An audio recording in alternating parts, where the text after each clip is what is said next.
Elena Carter was never loud. She learned early that silence kept people comfortable, and when people were comfortable, they didn't ask questions.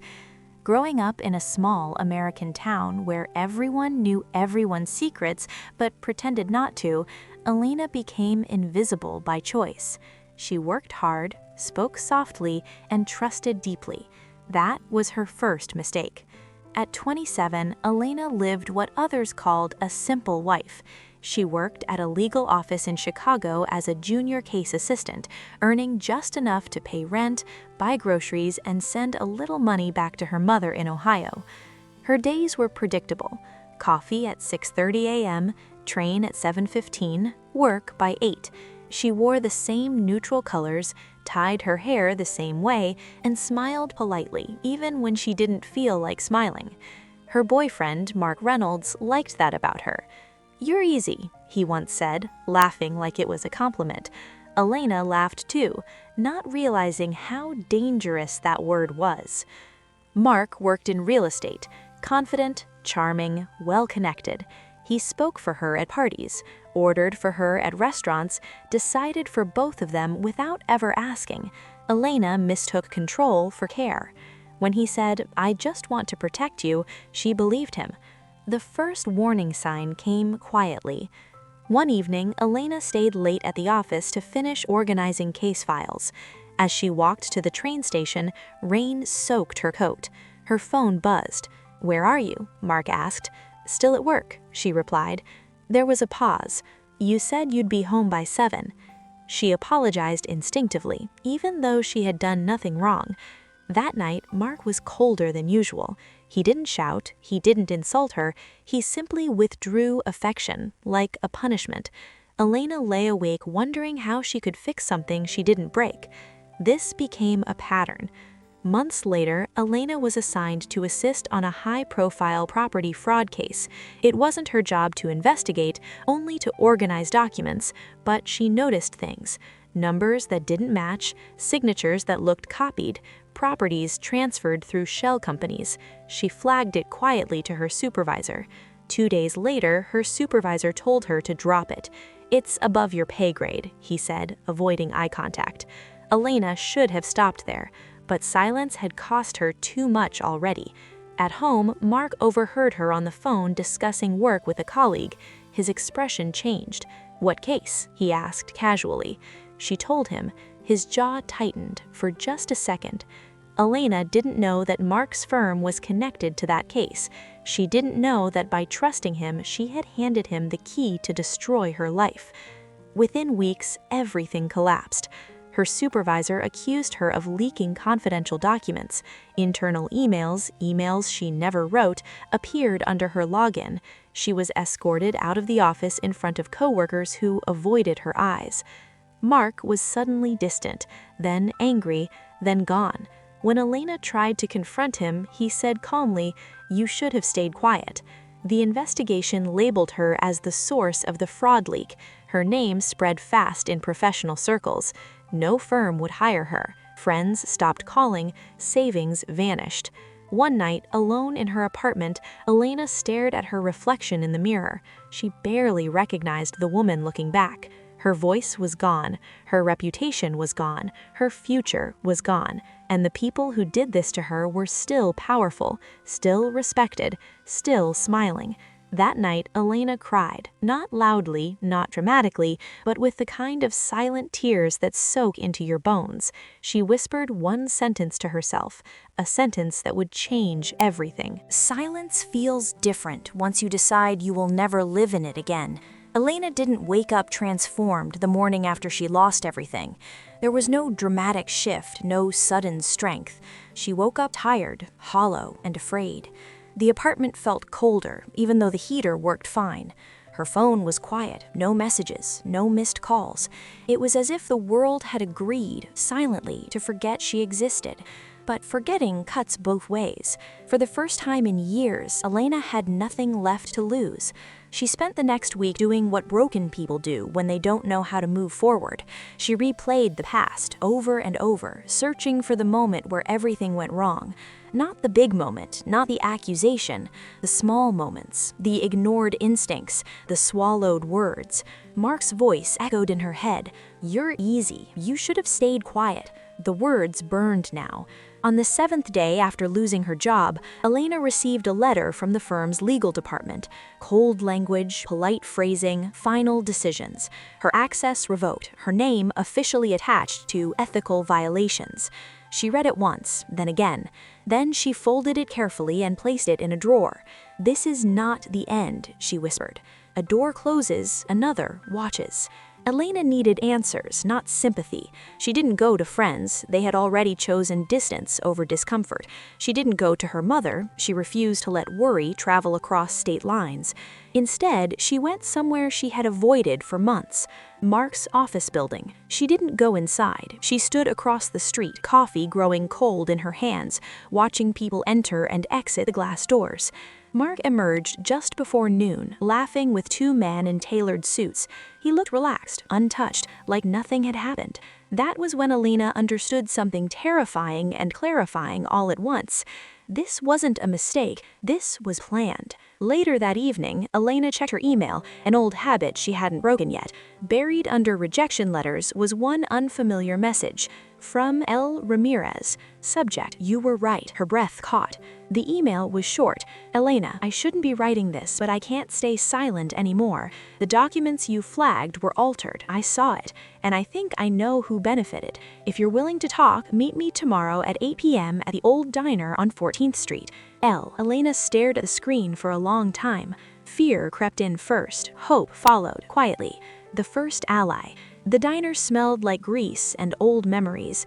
Neon lights buzzed softly. Elena sat in a corner booth, hands wrapped around a chipped mug, eyes scanning every time the door opened. At 8:17 p.m., a woman slid into the seat across from her. Lena Ramirez.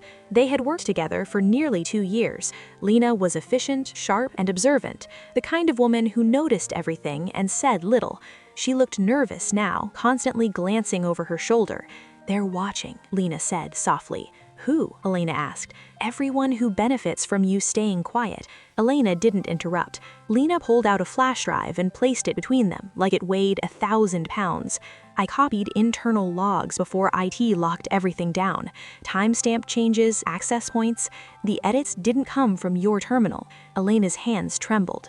"Why tell me?" she asked. Lena hesitated. "Because they tried to pin it on me next, and because what they did to you was clean. Too clean." Elena swallowed. "Mark?" Lena didn't answer immediately. Then she nodded once. He wasn't supposed to be visible, but his firm's shell companies show up everywhere once you know where to look. Elena leaned back, chest tight. The betrayal cut deeper now, not just because Mark had ruined her, but because he'd used her, her trust, her silence. "They needed a fall person," Elena said quietly. "And you were perfect," Lena replied. Quiet, loyal, invisible. Elena's jaw tightened. Not anymore. Losing the mask. Mark called her the next day. Elena almost didn't answer. Almost. "Hey," he said, voice smooth as ever. "I heard things got complicated." She closed her eyes, grounding herself. "You destroyed me." A pause, then a soft laugh. "You're being dramatic." That word again. "You used my access. You leaked through me." Another pause, longer this time. "You should have let it go," Mark said. "People like us don't win by being heroes." "People like you," Elena corrected. His voice hardened. "Careful." "Why?" Elena asked. "You already took everything." "No," he replied calmly. "I let you walk away." That was the moment Elena knew. This wasn't just betrayal. It was arrogance, and arrogance leaves cracks. The decision. Elena didn't go to the police, not yet. She knew how power worked. Evidence disappeared, stories shifted, truth bent under influence. She needed leverage.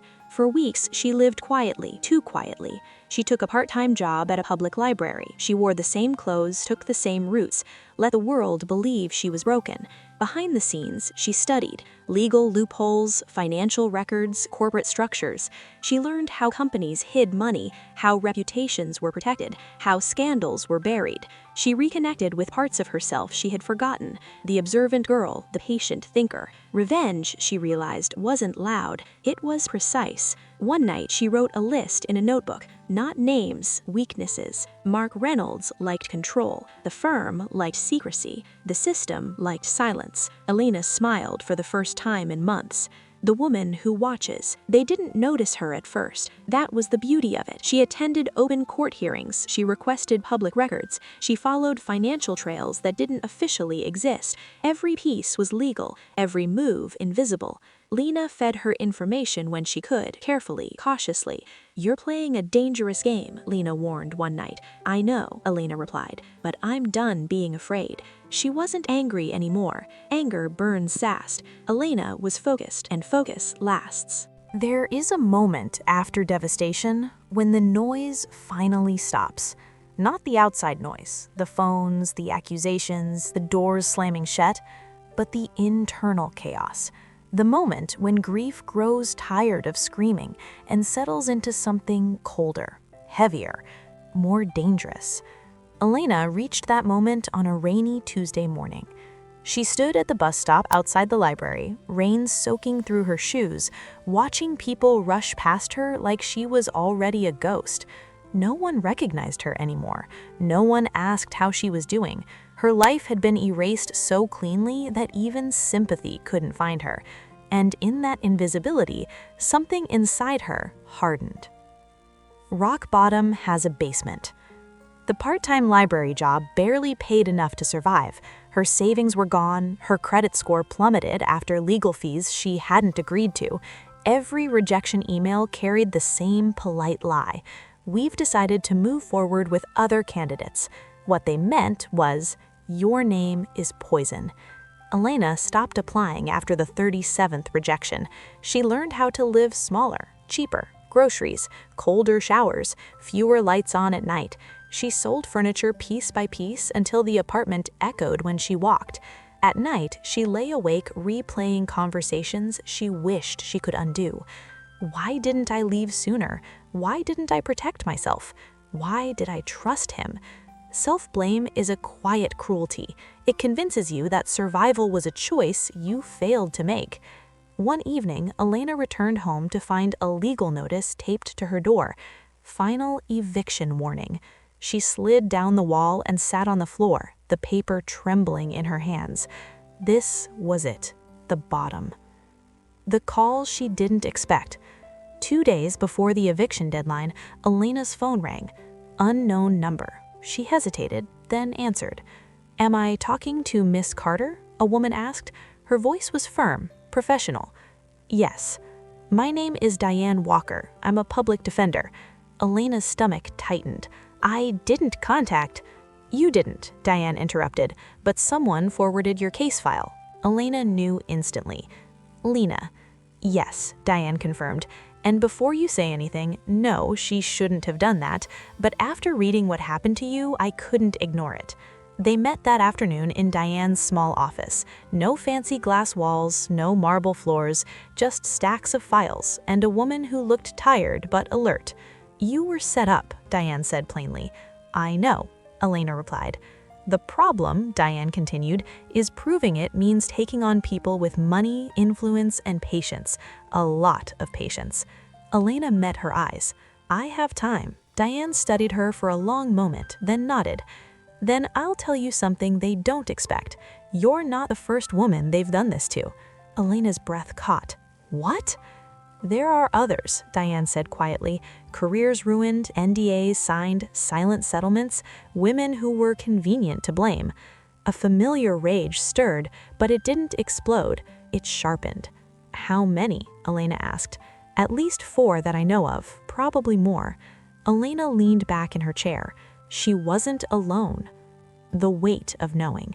That night, Elena couldn't sleep. 4 women, different names, different stories, same ending. She imagined them, sitting alone like she had, wondering if it was their fault, wondering if they deserved what happened. Mark's face surfaced in her mind, calm and smug. "This isn't just about me anymore," she realized. That realization changed everything. Revenge fueled by anger burns out. Revenge fueled by purpose becomes justice.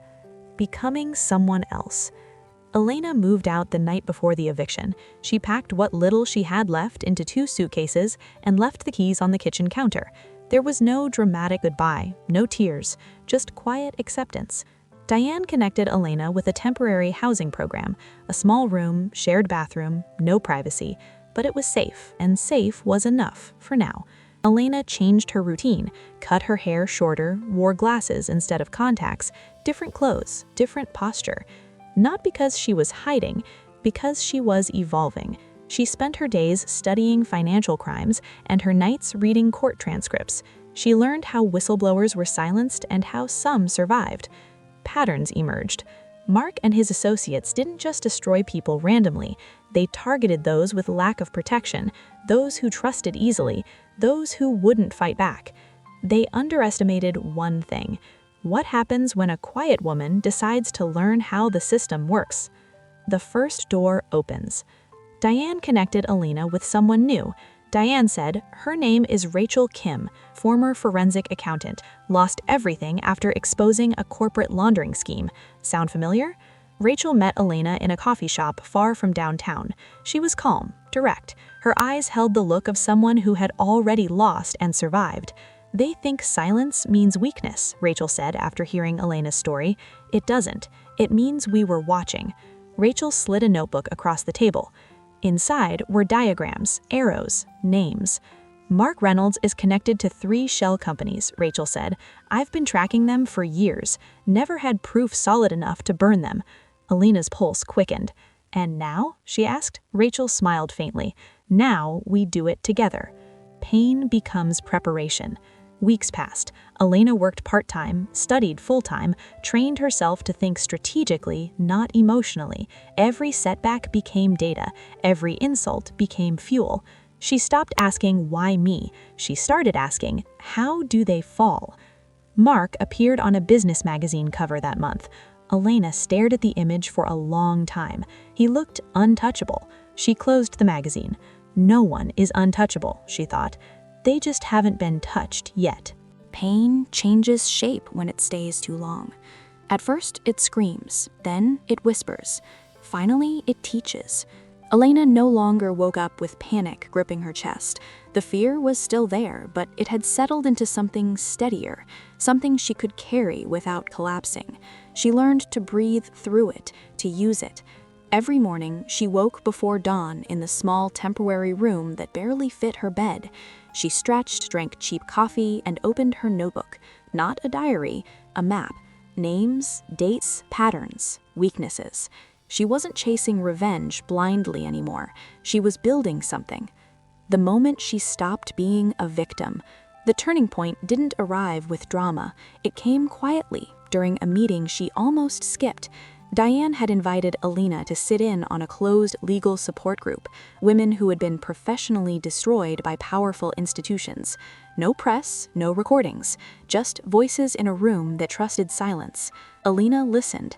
A woman in her 40s lost her career after refusing to falsify reports. Another signed an NDA after harassment destroyed her mental health. Another was blamed for a financial error she didn't commit, just like Elena. They spoke with shame, with guilt, with exhaustion. Then one woman said something that split the room open. "I stayed quiet because they convinced me my silence was mercy." Elena felt something inside her snap, not break, but lock into place. Silence wasn't mercy, it was permission. When it was Elena's turn to speak, her voice didn't shake. "They only keep power," she said, "because they make us believe we're alone." The room went still. "And we're not," she continued. "We were targeted because we were competent, ethical, and quiet. That ends when one of us refuses to disappear." For the first time since everything collapsed, Elena felt it. Not anger, not grief, clarity. Strategy, not chaos. Rachel warned her that most revenge stories fail at this stage. "People rush," Rachel said. "They expose too early, they act emotionally, and power crushes them." Elena nodded. "Then we don't rush." Together, they designed a plan, not to destroy Mark immediately, but to unravel him slowly. Power didn't fall in one strike, it collapsed when pressure came from all sides. Elena took online certifications in compliance auditing under a different name, legal, invisible. She volunteered for nonprofits handling transparency cases. She learned how watchdog organizations operated. No illegal moves, no reckless actions, just patience. And patience terrified powerful men more than anger ever could. Mark makes a mistake. Arrogance breeds carelessness. Mark Reynolds had never imagined Elena surviving, let alone thinking. In his world, people like her faded away, changed cities, changed names, changed dreams. So when his firm began expanding aggressively, he cut corners. Rachel noticed it first. "He's moving money faster," she said one night, eyes scanning spreadsheets, "rushing deals, sloppier transfers." Elena leaned forward. "Why now?" Rachel's lips curved slightly. "Because he thinks he won." That was the mistake. Mark underestimated the most dangerous phase of revenge, the part where the victim stops reacting and starts observing. The new Elena. Elena no longer looked like the woman Mark remembered. She carried herself differently now. Shoulders straight, eyes steady. She didn't flinch when doors closed or people dismissed her. She expected resistance. She had learned something critical. Power didn't come from shouting, it came from knowing when to wait. Diane secured Elena a quiet role assisting with document analysis for a federal oversight contractor. Not glamorous, not public, but close to systems that mattered, and Elena was very good at noticing patterns. Late one evening, she flagged a transaction chain that made her heart race. Shell companies, offshore accounts, circular transfers, Mark's signature style. She didn't celebrate, she documented. The choice. One night, alone in her room, Elena stared at her reflection. She thought about the woman she had been, apologetic, trusting, afraid of taking up space. She thought about the women in that support group, about silence disguised as survival. She opened her notebook and wrote one sentence. "I don't want revenge that feels good. I want justice that lasts." That meant restraint. That meant waiting even when the evidence was enough to hurt him, because she didn't want him embarrassed, she wanted him exposed. Testing the waters. Elena made her first move not against Mark, but against the system protecting him. She anonymously submitted documentation to an independent financial watchdog group, nothing explosive, just enough to raise questions. The response came 2 weeks later. "We are reviewing the material." That was it. But Elena smiled. Pressure had begun. Fear shifts direction. Mark felt it before he saw it. Deals slowed. Auditors asked questions. Investors hesitated. He snapped at employees, drank more, slept less.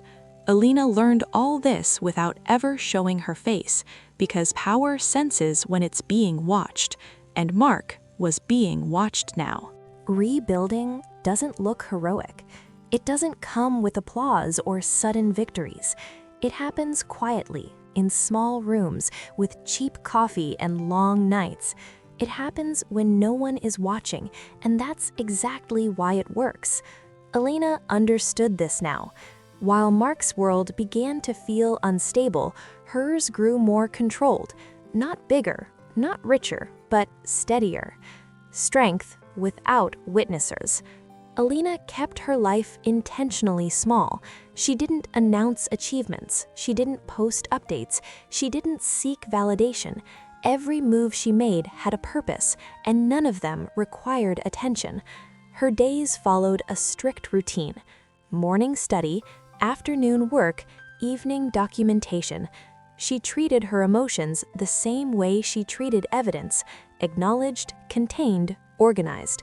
When anger surfaced, she wrote it down. When grief returned, she allowed it one page. Then she closed the notebook and went back to work. This wasn't repression, it was discipline. The cost of becoming dangerous. Rebuilding herself meant letting go of things she once needed. She stopped explaining herself to people who doubted her. She stopped hoping Mark would regret what he'd done. She stopped fantasizing about public apologies or dramatic confrontations. Those fantasies were comforts for people who wanted closure. Elena wanted results. Rachel noticed the change first. "You're different," she said one night. "Calmer." Elena nodded. "Because I'm no longer trying to be understood." That, Rachel knew, was when someone became truly dangerous. Power learns her name again. Elena's work with the oversight contractor quietly expanded. She didn't ask for recognition. She didn't push for authority. She earned trust through precision. Her reports were flawless, her findings impossible to dismiss. Supervisors began forwarding her work higher up the chain, not with praise, with attention. That was the signal she had been waiting for. Mark feels the walls close in. Mark Reynolds felt the shift in ways he couldn't explain. Phone calls went unanswered. Investors asked for delays. Auditors requested historical records instead of summaries. He told himself it was temporary. Power always does. Late one night, Mark stared at his reflection in the mirror, tired eyes, clenched jaw, and felt something unfamiliar: uncertainty. The evidence grows teeth. Rachel uncovered a critical link, a dormant company Mark had used years earlier to move funds quietly. "They forgot about it," Rachel said. "That's rare." Elena studied the files. Not forgot, they assumed no one would ever look back that far. She smiled faintly. That assumption would cost them everything. Together, they built a timeline so clean, so precise, it told the story without accusation. Facts don't need emotion. They speak for themselves. The woman who waits. Weeks passed. Pressure increased. Mark's firm delayed a major deal due to compliance concerns. News outlets mentioned his name cautiously. Not accused, just adjacent to questions. Elena read every article, not for satisfaction, for accuracy. She corrected assumptions, prepared responses, anticipated defenses. She wasn't reacting anymore. She was leading. When fear changes hands. One evening, Elena received an email from an unknown address. "Do you want your name cleared?" She stared at the screen. It was Mark. She didn't reply. Silence, she had learned, was a tool, but now it belonged to her. No more collapse. Elena walked through the city that night, feeling something new beneath her skin. Not revenge, not rage, stability. She had survived the collapse. She had rebuilt without permission, and the people who destroyed her had no idea who was coming for them. That was the beauty of it. Elena knew one truth: revenge without strategy is self-destruction. She had rebuilt herself in silence, studied financial systems, corporate law loopholes, and compliance auditing. But knowledge alone wasn't enough. Power required precision, timing, and nerves like steel. Her new life was a calculated calm.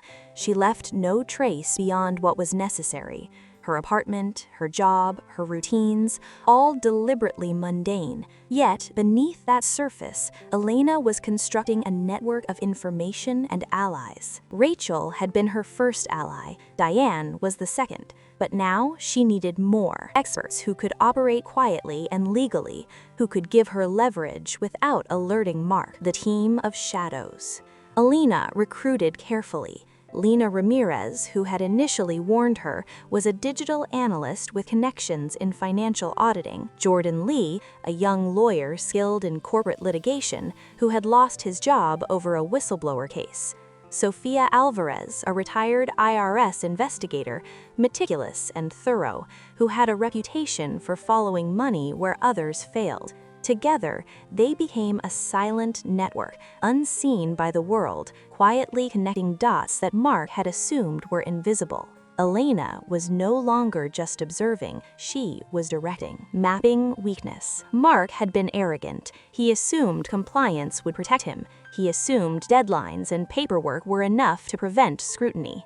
Elena analyzed every transaction, every shell company, every partnership. She learned how he favored one associate for all high-risk moves, how he routinely avoided audits, how he relied on secrecy to intimidate employees. Every weakness became a potential lever. She began small, testing reactions, measuring fear, observing who would crack under pressure and who wouldn't. Power, she realized, was psychological as much as it was legal, mastering the art of patience. Elena never acted rashly. She timed her movements around Mark's personal and professional cycles, investor meetings, board reports, press conferences. She documented every step, every signature, every email, every offhand comment that could serve as proof later. Mark's arrogance became her roadmap, his impatience her ally. She had learned to think like him, anticipate decisions, predict reactions, and manipulate outcomes without confrontation. The first calculated strike. It started small. A minor audit requested by a regulatory watchdog. Elena's team had anonymously submitted evidence. It wasn't enough to destroy Mark, but it created doubt. Doubt was contagious. Once doubt touched his investors, his partners, and his employees, cracks began to appear. Mark lashed out, trying to cover gaps he didn't understand, overextending himself. The network of control he had built over years began to wobble. Elena didn't celebrate. She recorded it, noting exactly how much pressure was needed to start destabilization. Revenge wasn't a punch, it was a series of invisible pushes. Psychological advantage. While Mark panicked, Elena reinforced her position. Publicly, she remained invisible. Privately, she coached her allies, ensuring every move appeared accidental. She reinforced her own credibility with auditors and oversight boards, making her anonymous tips almost untouchable. She learned the most valuable lesson. Fear is a weapon that travels faster than evidence, and fear had begun to travel toward him. The transformation is complete. Elena, the quiet, compliant woman who had once apologized for existing, no longer existed. Now she was strategic, patient, and deliberate. Her calm exterior concealed a mind capable of dismantling empires without stepping into the spotlight. Mark had underestimated one final factor. She didn't need to fight him publicly to win. She only needed to make him fear her presence everywhere. And Elena was just getting started. Elena had waited. She had prepared. She had watched and learned. Now it was time for the first strike. Not loud, not public, not emotional, precise, calculated. The first strike wasn't about vengeance. It was about exposing truth through pressure. The quiet warning. Mark had just returned from a high-profile investor meeting. He believed everything was under control. Yet by the time he reached his office, subtle signs told him otherwise. Emails flagged for audit sent anonymously. Minor irregularities in contracts he didn't notice before. Questions from staff about missing documents. At first, he shrugged it off. Mistakes happen. Then came the first call. An auditor from a federal oversight board requested clarification on transactions she hadn't reviewed before. Questions that seemed routine, but in reality had roots deep in his shell companies.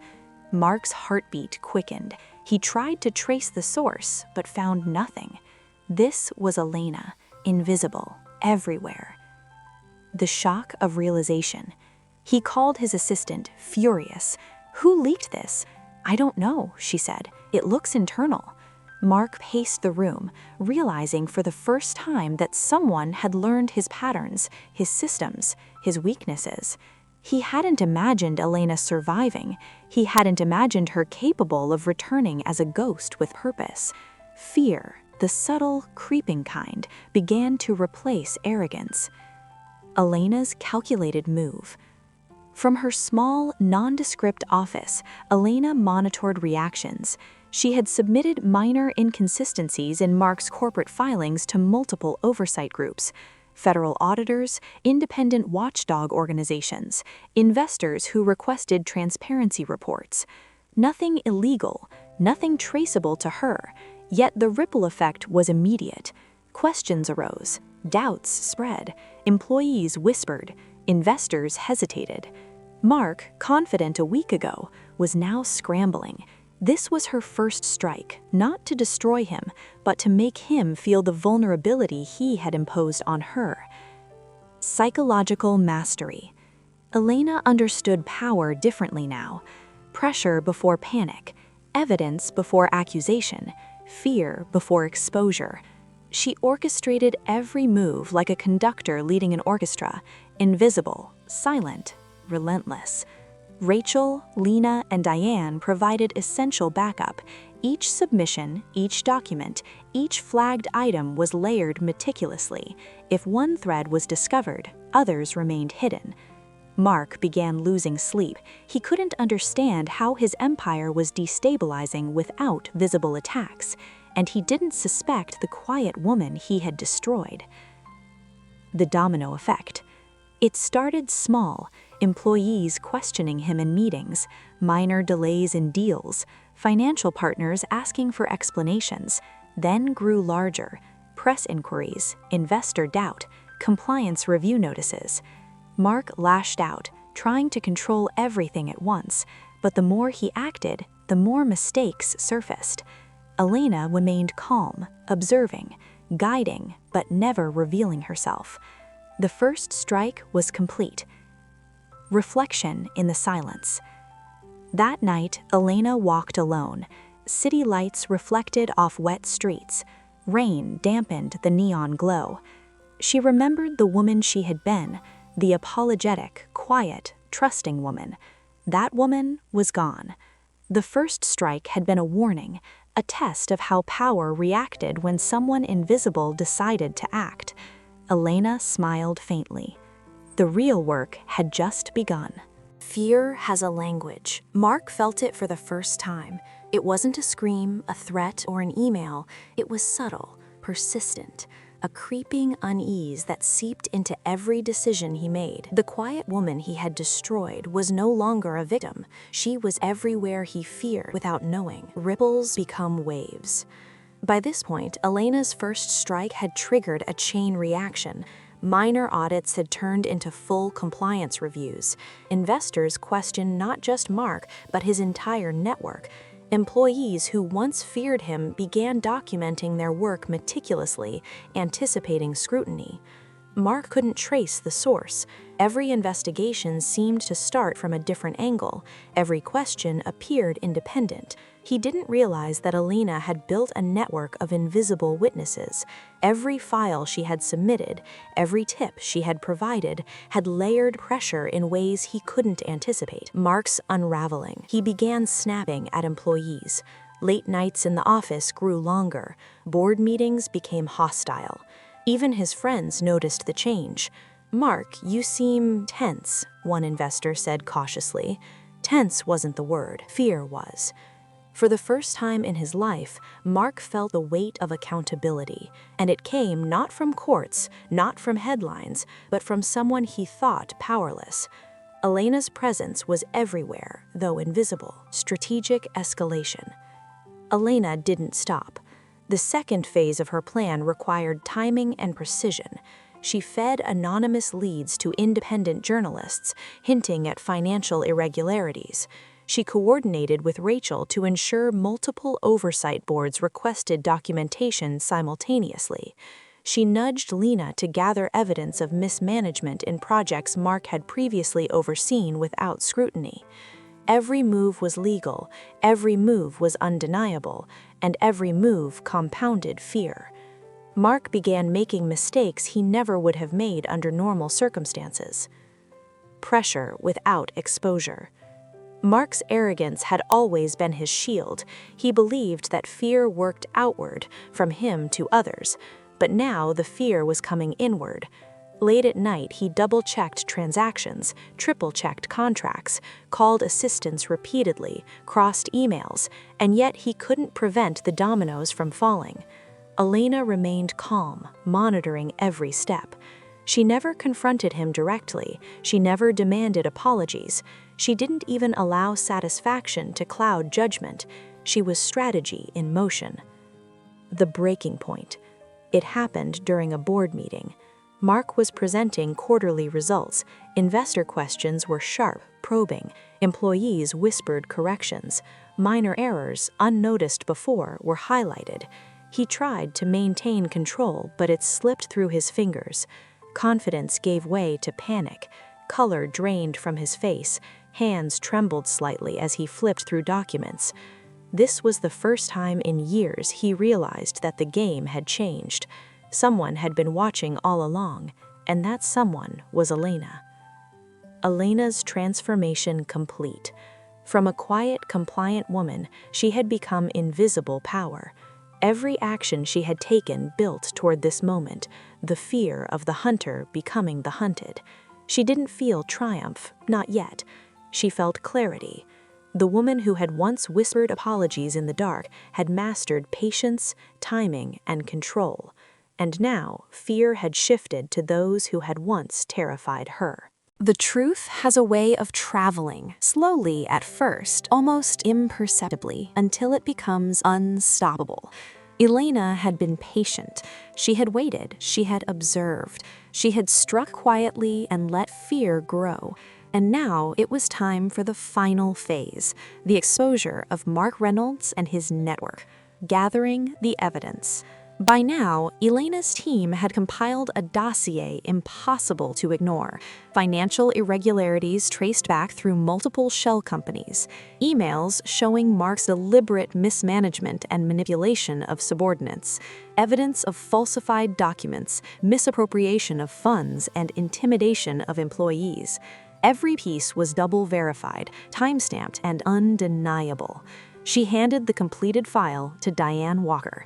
"This is it, Elena." The exposure begins. Diane reviewed the dossier carefully. "This is airtight," she said. "If submitted to the right channels, it will leave no room for Mark to maneuver."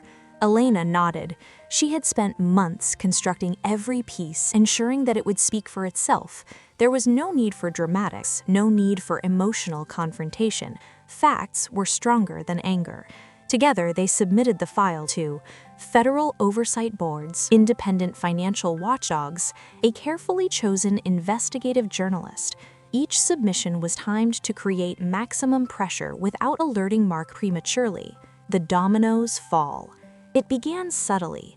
Investor confidence wavered. Key partners requested audits. Internal emails leaked to compliance. Minor delays turned into major questions. Mark first dismissed the signs. "This is routine," he told his assistant, but the pattern was undeniable. Multiple inquiries, audits, and investigations converged simultaneously, and he had no explanation. Panic set in. Mistakes multiplied. He overreacted, firing employees who had nothing to do with the situation, signing documents without review, and taking unnecessary financial risks. Public awareness. Within 2 weeks, the press began publishing investigative articles based on the anonymous tips. The headlines were careful but damning. High-profile real estate firm faces scrutiny over financial irregularities. Investors question transparency in major deals. Insiders warn of systemic mismanagement. Mark's reputation, once untouchable, began to crumble. He was visible in the crosshairs now. Mark's realization. The first time he considered Elena, it was with fear. Not respect, not anger. Fear. He had underestimated her. He had assumed that a quiet, obedient employee would vanish after being betrayed. He had never imagined she would learn, plan, and orchestrate a campaign that threatened everything he had built. Mark tried to retaliate legally, but every move was anticipated. Every angle had been covered. Elena's network had ensured that any aggressive counterattack would only expose him further. Elena confronts justice. Elena never intended to confront him personally. She didn't need to. Her strategy was justice, not revenge. And justice didn't require dramatics. It required consequences. Mark's company faced regulatory scrutiny. Investors withdrew funds. Partners severed ties. The authorities began formal investigations into financial misconduct. He was cornered. His empire was collapsing, and all the while, Elena remained invisible, precise, and untouchable. The final proof. Months of patience culminated in a public record release. All of Mark's fraudulent activities were documented and verified by authorities. There was no hiding, no excuses, no escape. Elena watched from a distance as the man who had destroyed her life faced the consequences. She felt no gloating, no vindication, only a deep, quiet sense of completion, reflection. She walked through the city streets alone, reflecting on her journey.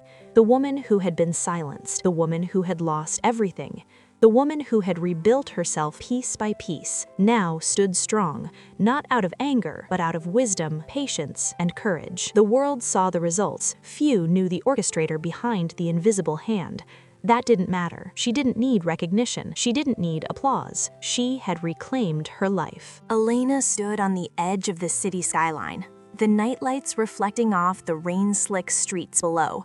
She felt a calm she hadn't known in years. The woman who had once trembled at the sound of a phone call, who had cried alone in her apartment, who had felt powerless against Mark Reynolds and his empire, was gone. In her place stood someone unshakable, invisible, and precise. The collapse completed. By now, Mark's empire was fully exposed. Regulatory investigations, public scrutiny, and investor withdrawals had stripped him of his power. The man who had once dictated every detail of Elena's life now scrambled helplessly. Lawsuits loomed over him. Former colleagues testified about his misdeeds. The press questioned his ethics, his competence, and his character. He reached out to lawyers, to friends, even to former allies, but everyone kept their distance. Fear had finally found him, just as Elena had intended. The moment of quiet satisfaction. Elena didn't gloat. She didn't post articles or make announcements. She didn't confront Mark directly. Instead, she sat quietly in a small cafe, watching the city hum around her. The victories weren't loud. They were subtle, permanent, and undeniable. A cup of coffee in hand, she reflected. The patience it had taken to rebuild herself, the discipline it had taken to remain unseen, the courage it had taken to transform anger into strategy. She had won not by becoming like him, but by being better, wiser, and stronger. Reclaiming life. Elena returned to her professional life, now with recognition in circles that mattered. She didn't seek fame. She didn't chase attention. She worked on cases that helped others who had been silenced, betrayed, or wronged. Through her mentorship, other women began to rebuild quietly, learning patience, strategy, and resilience. Her experience became a roadmap, not of revenge alone, but of empowerment. The final lesson. Sitting by the window one evening, watching the sun dip below the horizon, Elena whispered to herself, "Silence can be broken, strength can rise from the ashes, and justice doesn't need rage. It needs patience, courage, and dignity." She smiled faintly, not triumphantly, not arrogantly, but quietly, fully, completely. Mark Reynolds was no longer a threat. Her life, once stolen, was reclaimed, and the world would never silence her again. Epilogue. The quiet woman had become unstoppable. The woman who was betrayed had become a force for truth, and in the shadows of her patience and strategy, she had delivered revenge with dignity. Elena Carter walked forward, not as a victim, but as a master of her own destiny.